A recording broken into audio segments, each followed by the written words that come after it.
Hi, I'm Hedgeye founder and CEO Keith McCullough. I'm excited to announce the Hedgeye on the Prize tournament. I challenge you to compete in this simulated investing tournament to win some serious money. We'll be awarding weekly and monthly cash prizes along with the big grand prizes. Along the way, we'll teach you how to take your investing to a whole new level. I hope you'll join us. I'll be coaching you every step of the way.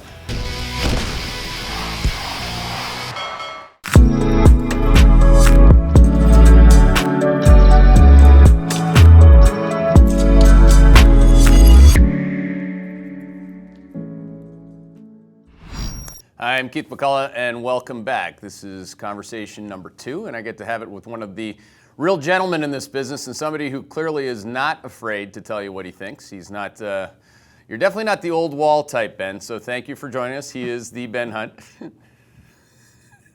Great to be here, Keith. Thanks for having me. Really appreciate it. Now, I can't help myself, but I mean, a guy who's known for like burn it the fuck down, and now I got this happening. I mean, that's where we have to start. I mean, I'm driving back from, as I would, coaching hockey with my kids on the weekend. I hadn't looked at any screen. I was in, you know where Avon Old Farms is. I was up that way, beautiful part of Connecticut. And I get back to my desk, and I thought I was going to turn on fantasy football, and instead I get another Fed head caught with his hands, and not just a cookie jar. I mean, this is really disgusting. Hey there, Hedgeye Nation, or if you're not part of Hedgeye Nation, thanks for watching Hedgeye on YouTube. If you haven't already, make sure to click on the button below there. Subscribe to our YouTube page. You can also follow the link in the description to our website to get even more great investing content. Yeah, I don't, honestly, I know, and I do come across, and I am very angry, particularly in my Twitter persona. But I tell you, Keith, I honestly don't get, with some exceptions, I don't get so angry at the people. I get very angry at our system. Mm-hmm. And that's why I'm talking about BITFD, as you say, burn it the fuck down. That's when I get very angry about it. And what I mean by that is applying the searing flame of truth and transparency to our system, mm-hmm. Not to replace it with anarchy and not to punish for the sake of punishing, but to change a system that I think is inequitable, unjust, and maybe most importantly, I think it leads to a uncontrolled flame, a burning down of the sort that none of us want. Mm-hmm. Because I do think these things ultimately get cashed out in politics, terrible politics. And so that's, it's like setting a counterfire. It's like burning down the underbrush. It's like changing the system of your ecosystem before you have a conflagration. So I do get angry, and what's happening with the Fed and the day trading and the front running, it's part and parcel of what I think is true everywhere. It's not just in, I'll say, government applications like the Fed, but it's certainly in corporations. Right. It's certainly non-for-profits. It's everywhere, Keith. And that's what I'd like to try to call some attention to, because I think that by recognizing it and recognizing the systemic aspects of this, then maybe, just maybe, we can all work for a change. Yeah, the hardest, let me start that over. The easiest thing to see is what you would have expected. The hardest thing to see is that, that actual change. I mean, you and I having this discussion, I think, is part of that change. But, what's sad and pathetic is that, like, when I see Kaplan, Rosengren, Clarida, whatever, it's just like, yeah, to your point, it's not, maybe it isn't about these people, but it's what they, you would have expected them to be able to get away with. And I don't know if they're so upset. I mean, the thing that actually, as a person, I don't know the guy, so I don't like hate on people, but Kaplan was a senior executive at Goldman Sachs, and he didn't even say I'm sorry about it. I mean, with my Canadian accent or not, there's no accountability at that level either. I think he said that he was distracted. Yeah. Or that his trading, his actions could be a distraction, right? To the noble, yeah, right? But see, that Keith, that's part of it, right? I mean, it's the it's why I often describe our leaders today, and I don't just mean political leaders or Fed leaders or the like, as high-functioning sociopaths. And what I mean by that, I mean that in the clinical sense, in the sense of pejorative or the like. I mean it in a purely clinical sense, right? The people who do this, they don't think they're doing anything wrong. Right. These are the rules as they see them, as they understand them, and so why wouldn't they? Why wouldn't they? And it is something that I think, again, is much more pervasive than a few bad eggs, right? It is a system that rewards sociopathy, frankly.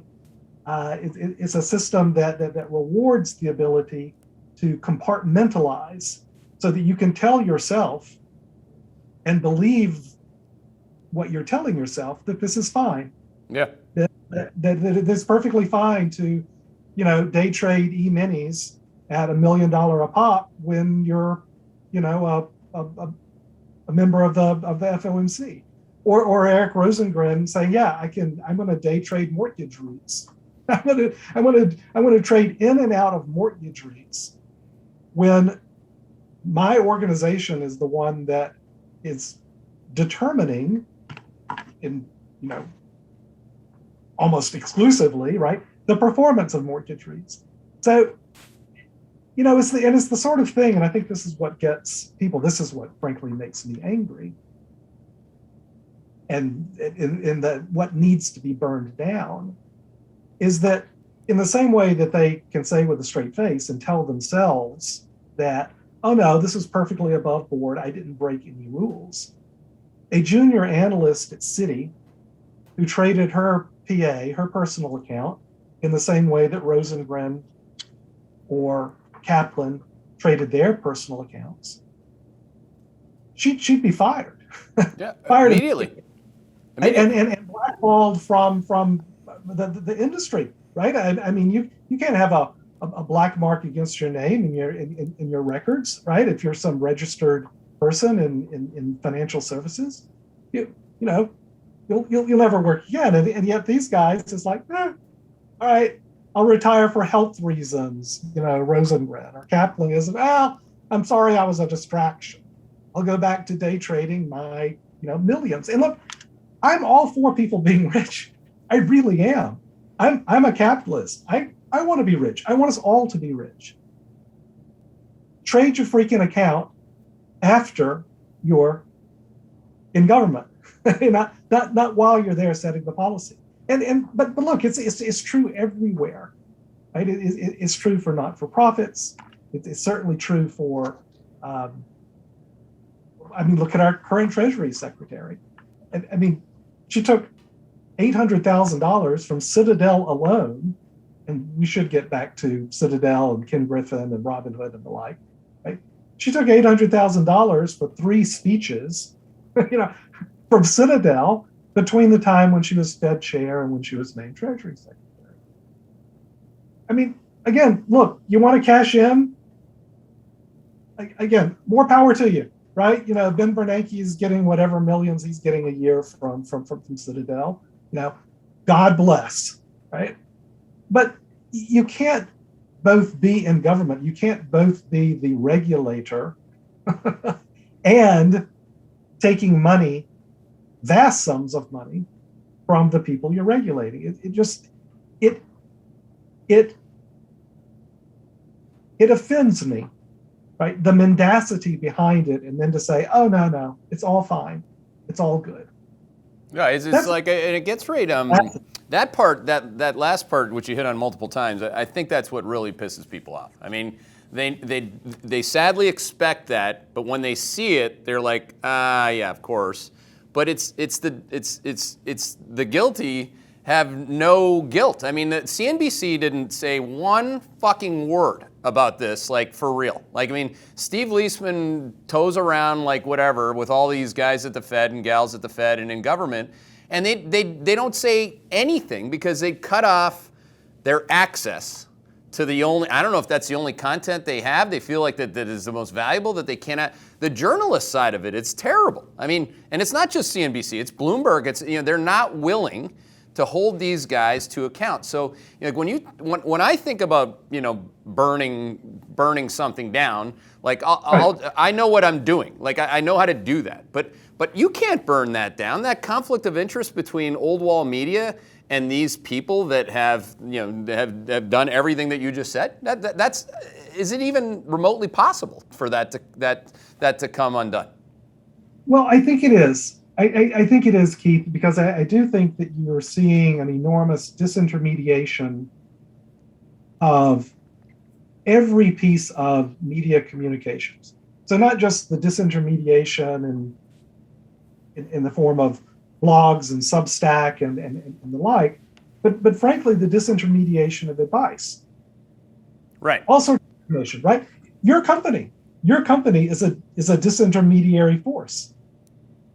People are going to you for advice or an independent RIA, right? And not going to the same traditional sources, the same monolithic sources of information they've gone to in the past. So I do actually think that there is a possibility for real change. I think we are seeing that change occur. Mm-hmm. It occurs the way true change always happens. It happens from the bottom up. It happens from the bottom up. It's typically moved forward through some technological advance, like the amazing power that is at our fingertips, not just for communications through the internet and the like, but also there's big data, but even more importantly, for my purposes, what I'll call is big compute. Mm-hmm. I can tap into, AWS, right, or Azure, or Google, right, or and get as much computing processing power as I could ever want, like plugging into the wall for electricity. These are the things that do revolutionize our world, but they always happen more slowly than what they like, and they're always going to happen from the bottom up. They're always going to happen in that way. So it doesn't surprise me at one little bit, right? That this is the thing that I do want to talk about, right? The federal court filings that came out with a lot of information about Robinhood and Citadel around the GameStop fiasco earlier this year, right? These are federal court filings, and you look through the media. This is what we do. This is my day job, right? It is to track narrative and media sources everywhere, all around the world. Yep. There's been zero coverage of these federal court filings, right? Zero coverage on it. I don't really expect it, Keith, because you put your finger on it. When you run a 24/7 news organization, you're not selling news. You're selling opinions. You're selling messages. You're selling narratives that are presented as news. It's opinion presented as news. Is what we call fiat news. The opinion presented as fact. And that's what CNBC is, 24/7. It's either an analyst or a strategist presenting their opinion about a stock or a sector, or it's a Fed governor or a strategist or a politician telling you how to think about a fact. Mm-hmm. They're not going on. It's not, Eric Sevareid or Walter Cronkite, right? Here's the news, folks. Let me read you what the CPI number was this morning. No, that's not it at all.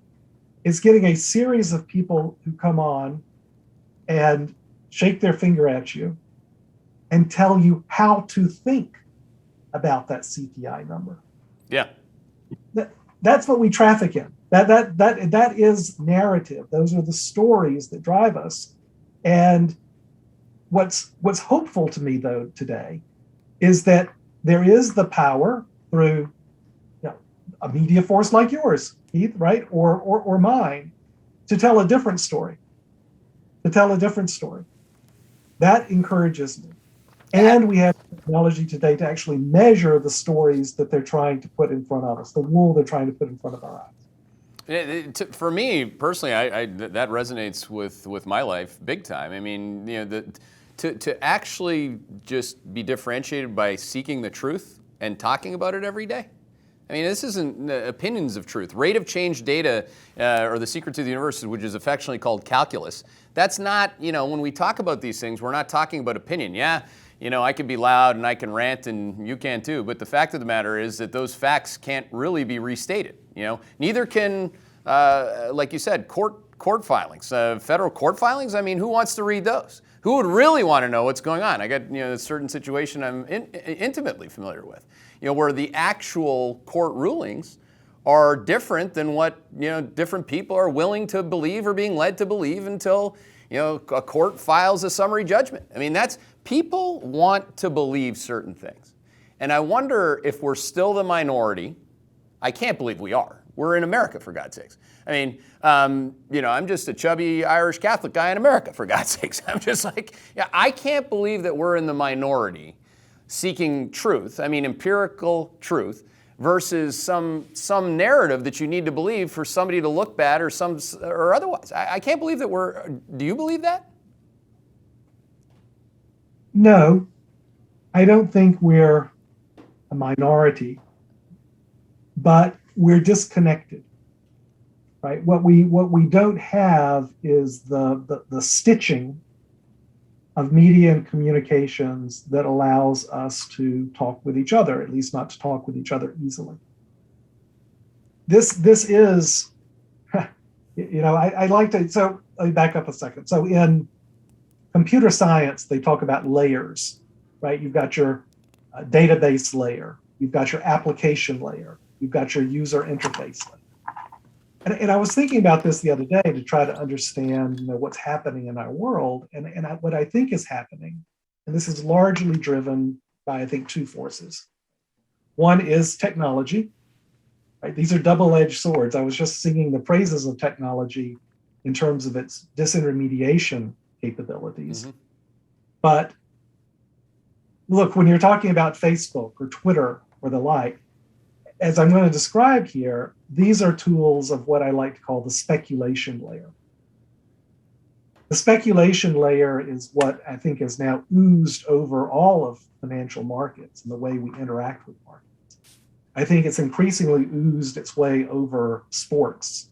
Mm-hmm. I think it's increasingly oozing its way over all of politics. The three big places where we humans as social animals come together and meet together as individuals and as crowds.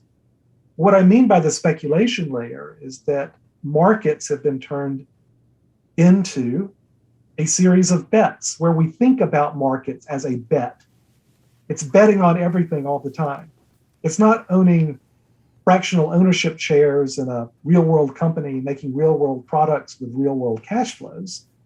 No, I'm going to make a bet on this 3-letter or 4-letter symbol going up or down in the next whatever time frame. That is what markets means. That's the meaning of markets today. Same with sports, right? It's no longer about, I root for this team. They're my team, and I'm rooting for their competitive success. No, it's every possible derivative on every possible individual player or play or the like. That's what captures our attention. Yeah. Same in politics. It's Nate Silver in 538. What's the horse race? What are the polls saying today? And how do we do a Monte Carlo simulation to say, what are the odds of this guy getting elected? Place your bets. And what's lost here, Keith, is that we become disconnected from the real world of markets, the real world of politics, mm-hmm. the real world of sports.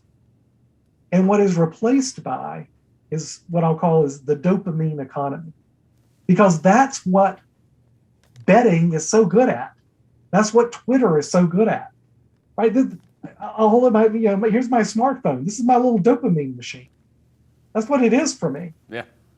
And we're all addicts here because it's hitting right at our brain chemistry. Robert Kaplan doesn't need to day trade e-minis. He doesn't need it, but he loves it. Yeah. He loves it, right? So of course he's not going to apologize. If he's allowed to do it, man, he's going to do it. And we see this pervasive over everything. And what it does, Keith, is it disconnects us. It disconnects us from the real world, but it also disconnects us from each other. Mm-hmm. And that's what I think can change this, because, we're not a minority, right? We're not. But what we have a hard time doing is finding the stitching, Mm-hmm. where we can actually know that we are not alone. Well, that is, I mean, as only you can put it. I mean, that's eloquence at its best, man. To me, the stitching are the principles, like your moral code, your handshake. Like, these are things that at least I try to coach, 10 to 14-year-olds. I mean, that's my only hope. Sometimes I feel like that's all I got left. I mean, but the fact that's what I grew up with. I mean, God help me in my future if I didn't have principles coming home to my parents. I mean, these are things, and you can, like, sometimes I have 4 kids at home, and I really do struggle a little bit more, even with my own kids, because they're the ones that I see, with these dopamine machines and trying to get them connected, get us connected as a family. It's not easy. It's not easy. It's not easy at all, Keith. And, this is why I remember reading about how, Gates and Bezos and all that crowd, they don't let their kids have a smartphone. Right? They know all too well how atomizing it is, right? How corrosive it is at building the ties that bind us to be healthy. But I tell you, Keith, I still have hope with this stuff, right? It's not going to come from the top down. But it is, and it can come from the bottom up. It really can, and there is such a reservoir, because we're not a minority, of truth seekers, of people who want to make those connections with what is real. I think there are really important things that are happening to aid in the decentralization, the disintermediation, the cutting away at the power of, I like to call it, the nudging state, the nudging corporate oligarchy, right? These are tools. Technology is a tool. It can be used either against us or for us. Yep. And some officers are trying to use it for us. Mm-hmm. Now, there's a lot of, I mean, you have a lot of these, and maybe just get into it. I mean, like, I think you called it, actually, I wrote it down here somewhere. I think you called it the shambolic definition of government ESG relative to, maybe actually expand on that. You're the one who made it up, so I'd rather you define it. Well, it's not just ESG, right? Which is generally you can apply that to. No, but this is so important, right? Because these are. You spoke about principles earlier, and we all know in our heart what it means to act in an ethical and authentic way. Now, we may not agree with each other, right, on policies and the like, but I trust, Keith, that your heart is in the right place. You're approaching it, it's the old phrase from Friday Night Lights, clear eyes, full hearts can't lose. Mm-hmm. And what's difficult today is to engage with each other with full hearts. To say that, we may disagree on politics, right? We may be on different side of a political spectrum. We may be different sides of, COVID policy, any sort of policy. But can we engage with each other from a position of being full-hearted, of trusting the other person, to not use our words against us, but to have an actual conversation, a good faith conversation about the world, about the facts of the world, about our views of what's ethical, what principles should apply in the world. Mm-hmm. What happens, though, Keith, is that because of the demands of Wall Street, which I'm using as the embodiment of financialization and making money, and the demands of Washington, which I'll use as shorthand for the demands of political power, these impulses that we have to have a conversation about, well, what does it mean to do environmental protection? Again, you and I may disagree, but I suspect we all want, we all want the goals of better environmental, social, and governance protections in markets. I think we can all get behind the vision of, throw out there Bitcoin, right? That it's something to promote autonomy, to promote liberty. And I know we're all for that, but what happens, both from Wall Street and from Washington, is that these ideals that we have, I say they become trademarked, right? So we don't have Bitcoin, we have Bitcoin with jazz hands, right? And so Bitcoin has become, it's just another Wall Street product. It's just another game at the casino.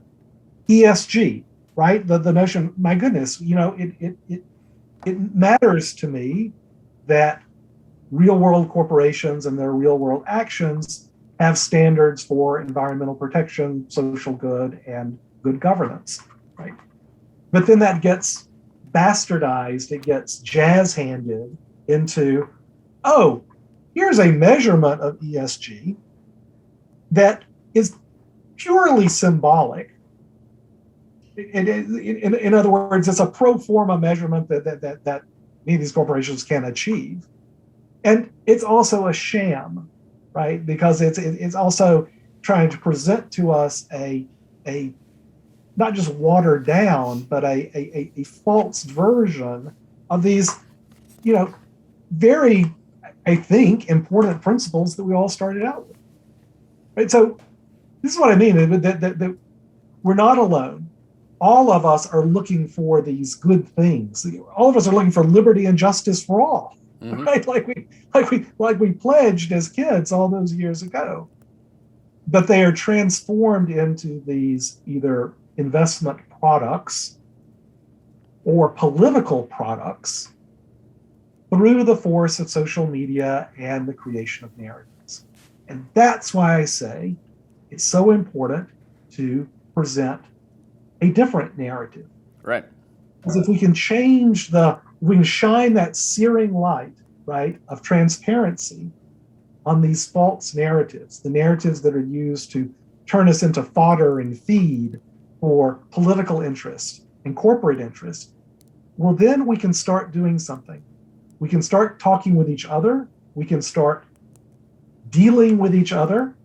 And we can start from these principles of trusting each other and figuring these things out with a full heart. And it's a long game, Keith. I'm not telling you that this isn't something that changes in an election. Yeah. Right? Elections are part of the problem, frankly.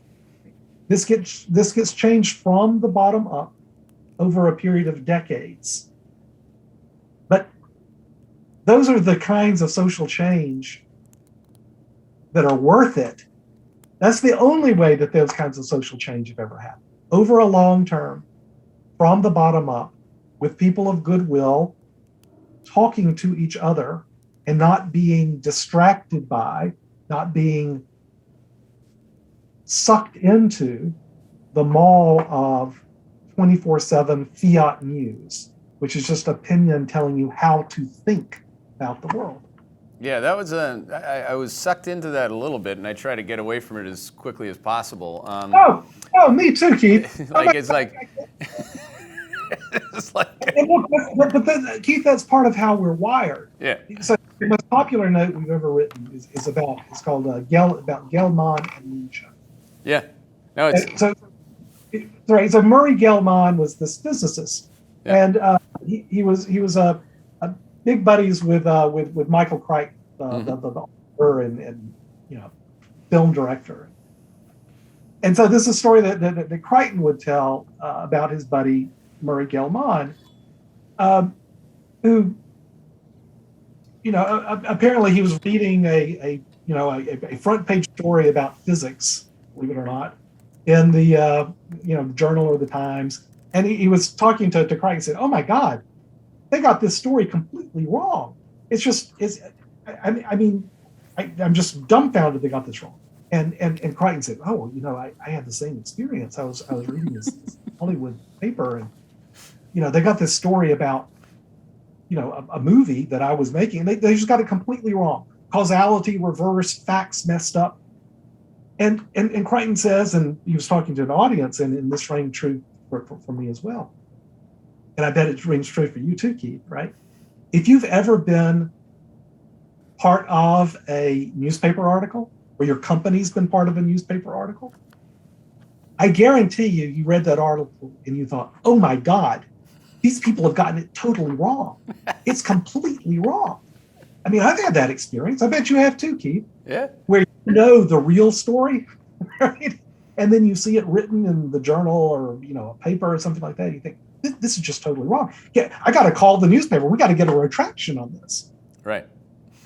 And yet, then what happens is, and this is the amnesia part, turn the page, and we read an article about something we're not privy to, we don't know a lot about. And we look at the article and we go, oh, that's interesting. This is what happens, right? And this is why we are hardwired, and what the powers that be count on with fiat news, presenting an opinion as news, is that we will turn the page and we'll read whatever it is, what opinion they're presenting, and we'll go to ourselves, oh, that sounds interesting. Yeah. Well, it's who said this? I think it was Darwin. Charles Darwin would say that ignorance, feeds on fear or itself much more so than it has to do with knowledge. I mean, knowledge can be put on the back burner in this world, in this tweeting and, like you said, the dopamine machine world, more so than anything like I've ever seen before, where quite literally something can be the antichrist of the fact.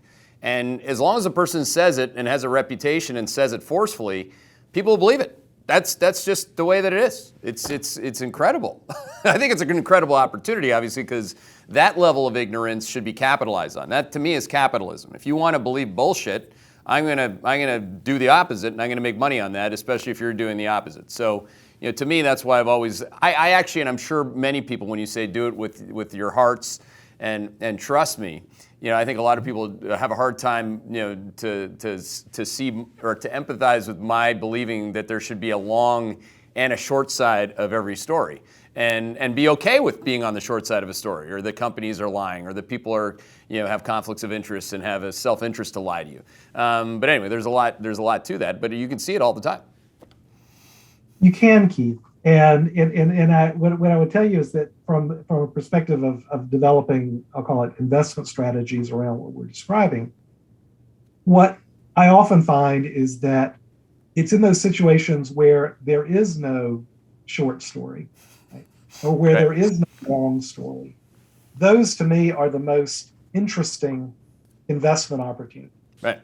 What I think you find is that when there is an asymmetry of narrative dominance, that almost always corresponds to an asymmetry in investment opportunity. Mm-hmm. Almost always. Because you say, there's always a short story. There's always a short story. And there's always a long story, too. It really is. And it's when those stories become totally drowned out, that's what's always very interesting to me from an investment perspective. I ran a pretty big-sized hedge fund for a long time. And we were always looking for catalysts. And I think what's changed in my thinking is that catalysts, I don't look for fundamental or real world catalysts that much anymore. What I look for a great deal are narrative catalysts. Yes. Things that change the narrative and that can plant that seed of a short story where nothing existed before, or a long story where nothing existed before. That's what makes these investment opportunities, I think, come to life. I agree with that 100%. I mean, that is my passion. Every single day I want to find that thing that can prove a shift in the narrative. Not just a shift. I mean, like to the opposite side of the fence. I mean, it's one that comes to mind, and I was like, he was actually tweeting about it. Shamath or Shamath, I forget, I don't know how to pronounce his name. He was at some delivering beta conference, and he basically said, you know, they really shouldn't allow short selling because it capitalizes on people's narratives. I'm like, am I really like watching this guy tweet this? I mean, here's a guy that when we found Clover as a short idea, CLOV for those of you that don't know it, you know, we couldn't believe it was just a little insurance company in New Jersey. That's all it is. It's not like changing the world and all this stuff. But I mean, when we found that and we were able to just publish research on it, man, you know you got it right when a lot of people come after you. Wow. Twitter's powerful in that regard. And to me, I mean, again, I don't think that means I don't have a heart. I mean, actually, it means that I'm doing as Ida Tarbell did with Exxon, or you know, going all the way back to Standard Oil, not Exxon. You know, she was revered as this woman who was an investigative journalist who found the truth. It was called muckraking, not mucker, like that's with an M for those of you that know my nickname. But it's to me that does have moral code. That is principled in its orientation. It's truth seeking, Keith. And by the way, so I would actually pay to see Shamath Razor at I think he said it was a delivering beta conference. I slipped that in there. No. I thought that was great, right? Because I think that's what it is, right? It's kind of delivering beta, right? Yeah, right? Because they say it's delivering email. I would pay to see these guys. That's what we'll have to put on at some point. Delivering beta. But Keith, look, you're so right about it. You and I are wired the same way. I mean, I'm wired as a short seller because I don't trust the company line, the party line. I'm just wired that way, and it's not. It's a good way to be wired, right? I mean, it actually kind of makes it would be so much easier, frankly, in my life if I could just kind of go with the flow a little bit more and kind of just believe. Right? Just believe me. Believe me. You know, in the words of the greatest president in his own mind ever, believe me. You have to. Exactly. Yeah, believe me. But I find this again. We're not the minority. We are truth seekers, and we can handle the truth. We really can. I think that what I'd like to say though is that we're seeing this in the world today, certainly in politics. I think we'll increasingly see it in markets. But the coin of the realm today is authenticity. Right? It's not talking out of both sides of your mouth. It's saying what you truly believe in your heart of hearts. Yep. With conviction and passion.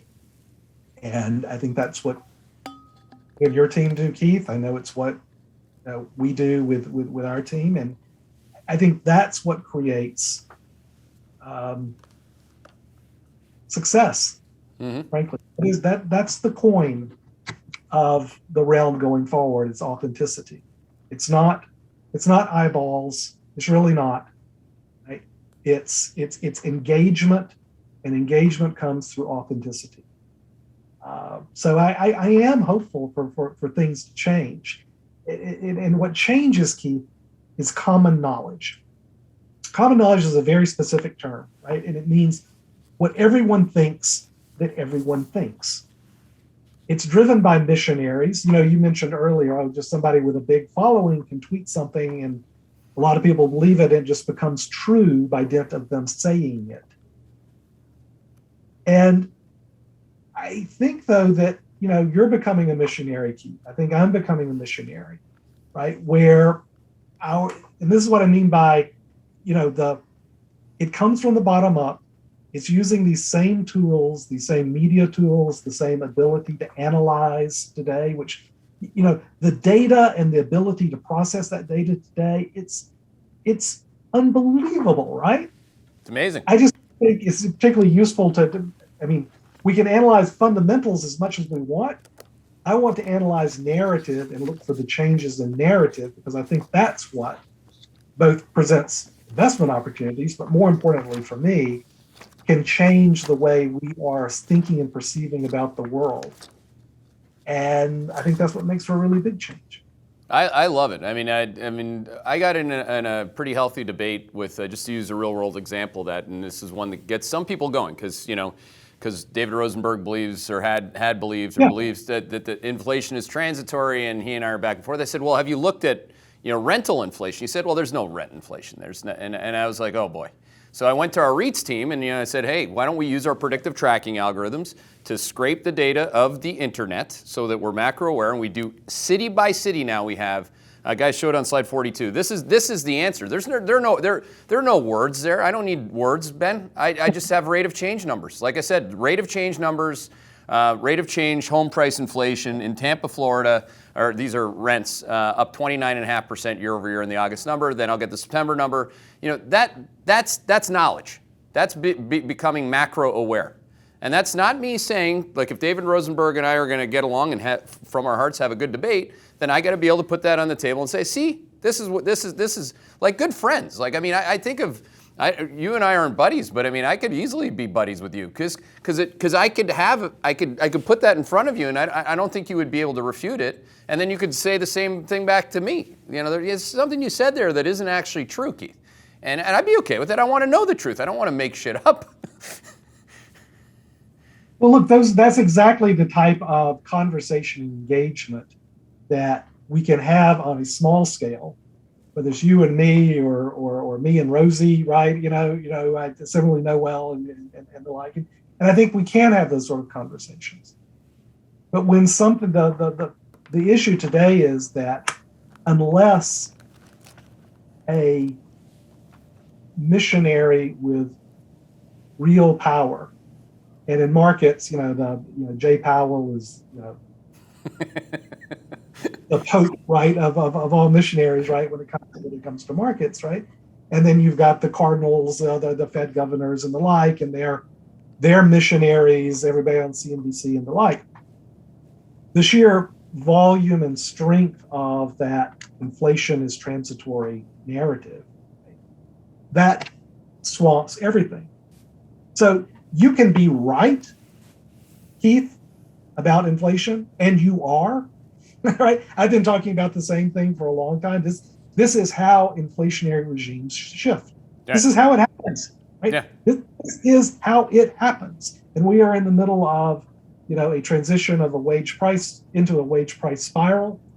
The inflationary barge has shifted and moved in the real economy. But Keith, you're not going to get paid on that. You're not going to get paid on that until the narrative shifts. And I'll tell you, this is what we do. This is what we do for a living. We analyze this stuff. That narrative shifted over the past month. Yeah. Right? So what we track are these 5, we'll call them archetypes of narratives around central banks and particularly the Federal Reserve. You've got an inflation narrative that can be dominant, right? You've got a dovish narrative, a hawkish narrative, unemployment narrative. I'm talking historically, right? Mm-hmm. And the fifth one is called the Fed put narrative. That's the rarest of them all, but it's the most powerful. It's obviously the most conducive and positive for markets. Yep. So when you see that archetype, what do I mean by an archetype? I mean it's a script. There are a finite number of stories that we tell each other about anything, about markets or about the Federal Reserve. It's just, the example I use is, take any of these police procedurals, right? The Law and Order series. There have been over 650 Law and Order episodes that have been filmed. There are only a dozen scripts, right? 650 episodes, there are only a dozen scripts. You change the name and you put, change the venue a little bit, but there are only a dozen scripts for 650 episodes. It's the same way with anything, right? It's the same way with, we got to buy financials because there's a steepening yield curve or what have you.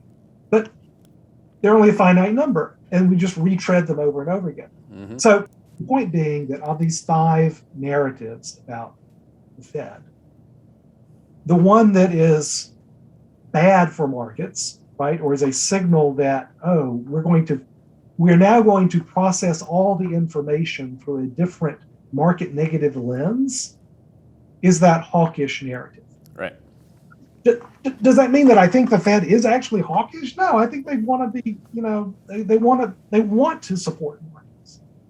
what I'm saying is that the conversation, the messages, the words, the grammatical phrases that we're using about the Federal Reserve today create a hawkish script.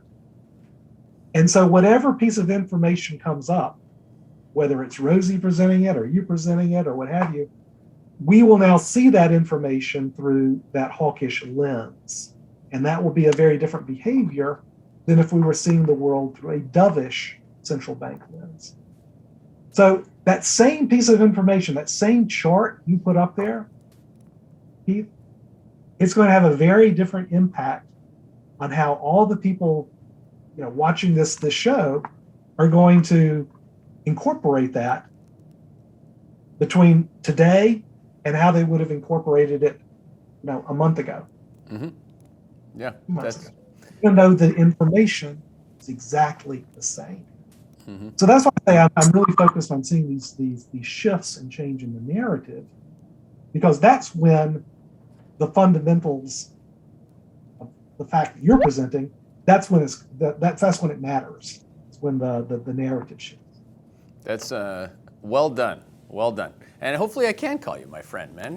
This is like, I think when people, and unfortunately we're out of time, but I think when people listen to you, they get comfortable. Like, I wish I was more like you, and I got plenty, hopefully God willing, time on the clock to do it that way. I think sometimes I just rub people the wrong way. You have an ability to smile a lot while you're still angry, which is that's awesome, man. Like, it just makes, like you said, you want people to open their hearts and be comfortable. And you made it really easy for me to have a conversation. And I'm sure it was easy to listen to too. So thank you for that. My pleasure, Keith. Thank you. He is the Ben Hunt. Awesome. Just awesome. Up next, Liz Ann Saunders.